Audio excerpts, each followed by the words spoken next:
A'udzu billahi minasyaitonir rajim. Ya ayyuhalladzina amanu innamal musyrikuuna najas.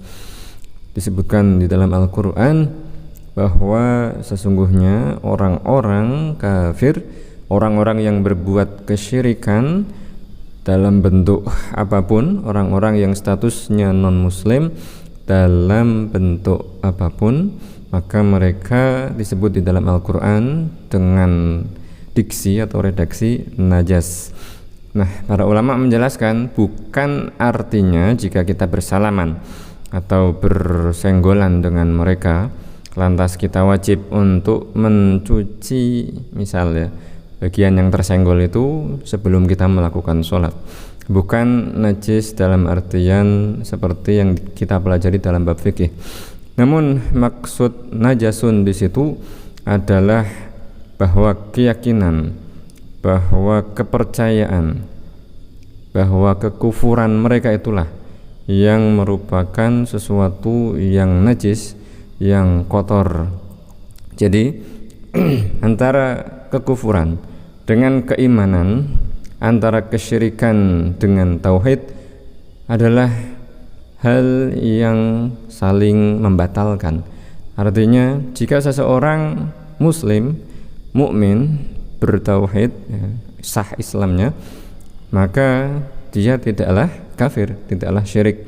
Sebaliknya, jika seseorang terjerumus kepada kesyirikan, kepada kekufuran, maka hilanglah, putuslah, batallah atau sirnalah atau apalah ya, robohlah keislaman, keimanan, ketauhidannya. Jadi dua hal itu saling menafikan, saling membatalkan, tidak bisa berkumpul. Kemudian disebut apa? Sebagian orang mengatakan ketika kami memperingatkan ya, jamaah, masyarakat, teman-teman, anggota keluarga dan kerabat ya, ketika kami memperingatkan dari bahaya misal akidah-akidah, ajaran-ajaran dari kelompok menyimpang Wahabi yang mereka menyebut diri mereka sebagai salafi sekarang ya, manhaj salaf atau ahlus sunnah mereka menyebut diri mereka.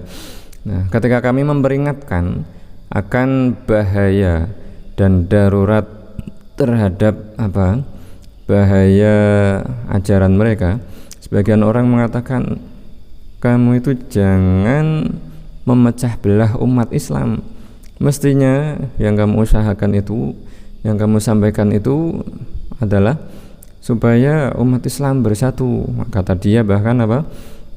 Orang yang berpikiran seperti itu bahkan mengatakan ahlu sunnah, asy'ariyah, maturidiyah harusnya bersatu dengan Wahabi, dengan Syiah untuk melawan orang-orang kafir. Nah, padahal pengertian daripada kafir atau musyrik itu sendiri bagaimana? Nah, mereka menganggap, mereka pahamnya bahwa akidah tasbih dari kelompok Wahabi, akidah tajsim dari kelompok Wahabi itu bukan merupakan suatu kekufuran, bukan merupakan suatu kesyirikan. Nah, padahal kalau mereka betul-betul paham, mereka belajarnya runut, genah, mau membuka diri, mau menerima ya, mau apa, menurunkan egonya untuk tidak tinggi hati gitu ya, maka mestinya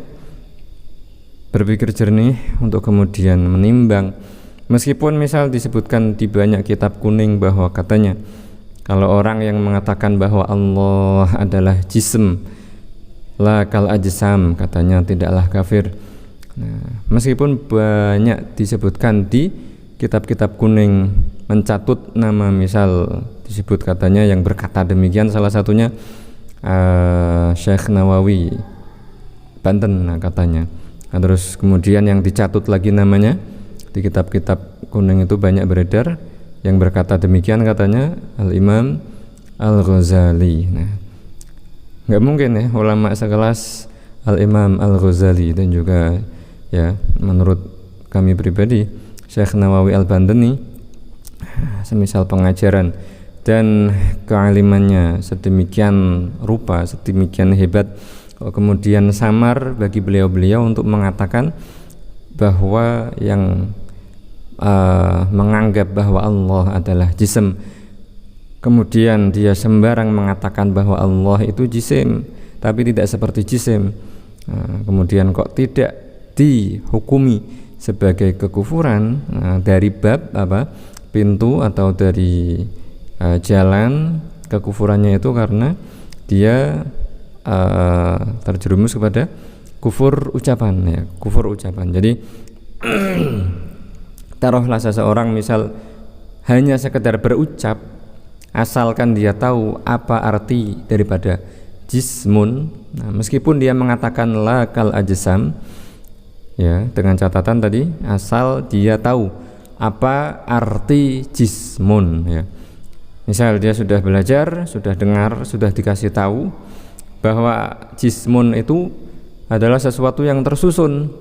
Nah, maka sejatinya ketika dia mengatakan bahwa Allah itu jismun, berarti kan dia menganggap konsekuensi dari redaksi atau pilihan kata yang dia pilih itu, ya, mungkin menurut dia hanya bercanda atau tidak ada konsekuensi apapun dari ucapan itu, ya. Namun para ulama mengatakan konsekuensi hukum dari pilihan kata, dia mengucapkan Allah jismun, kemudian dia sambung dengan lakal ajsam, dengan hanya dia menisbatkan kata jismun kepada Allah, ya, dengan sadar dan dengan tahu maknanya kata jismun itu, nah, dia sudah menyifati secara omongan, ya, secara lisan, dia sudah menyifati Allah bahwa Allah adalah komponen paling tidak tersusun dari dua komponen. Nah, kemudian dia sambung dengan lakal ajsam, tapi komponennya, kata dia, tidak seperti komponen-komponen jism yang lain. Nah, itu ya tidak berguna, ya, ucapan dia lakal ajsam itu tidak berguna, tidak menyelamatkan dirinya dari kekufuran. Nah, apalagi kok ajaran tasbih tajsim dari kelompok yang disebut Wahabi itu tadi. Mereka, ya, dari pengajar-pengajarnya di YouTube itu banyak, seperti Firanda, Khalid Basalamah dan kawan-kawannya itu yang mengaku salafi itu, mereka dengan sangat terang, gamblang, jelas, sudah tidak ada kemungkinan lain lagi, ya, tidak bisa diarahkan kepada arti keimanan lagi. Mereka betul-betul menyifati Allah dengan komponen-komponen. Mereka meyakini bahwa Allah tersusun, nah, tapi kata mereka tersusunnya tidak seperti makhluk, tidak bisa dibayangkan. Nah, yang demikian ini tidak menyelamatkan mereka dari kekufuran atau dari kesyirikan. Yang disebutkan dalam Al-Quran tadi bahwa akidah, keyakinan, kepercayaan semacam itu, kepercayaan kekufuran, kesyirikan semacam itu adalah najis, ya, adalah sesuatu yang kotor. Nah, maka hakikatnya ketika para pengajar menyampaikan tentang bahaya menyampaikan tentang kekeliruan ajaran tasbih dan tajsim dari kelompok yang disebut Wahabi itu, hakikatnya justru menjaga persatuan umat Islam. Karena kalau orang yang tadinya mengikuti, mempercayai ajaran Ahlus Sunnah wal Jamaah, ajaran tanzih, kemudian terkontaminasi, terpengaruh oleh akidahnya Firanda, Khalid Basalamah dan semacamnya itu, akidah yang najis itu, maka hakikatnya mereka akan keluar dari keislaman. Nah, adapun mereka yang mengatakan katanya jaga persatuan, satukan semua Asy'ariyah, Maturidiyah, Wahabi, Syiah dan semacamnya. Nah, mereka didasari apa? Ya, hawa nafsu. Tidak mau berpikir lebih lanjut bahwa sejatinya yang namanya tauhid, yaitu apa? Ifradul qadim minal muhdats.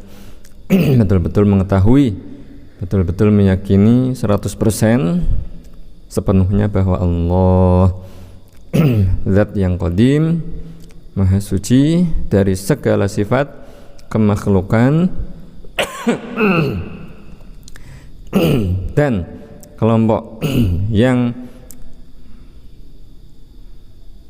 kemudian menyifati Allah bahwa Allah adalah jisim atau sesuatu yang berukuran, maka kelompok tersebut hakikatnya sudah keluar dari status muslim, mukmin atau muwahhid. Nah, meskipun mereka kelompok yang disebut Wahabi itu kelihatannya masih sholat menghadap ke arah kiblat, ya sholatnya nggak sah meskipun menghadap kiblat. Ya, orang Buddha, orang Kristen menghadap kiblat melakukan gerakan-gerakan sholat, apakah disebut sebagai muslim? Tentu tidak, ya.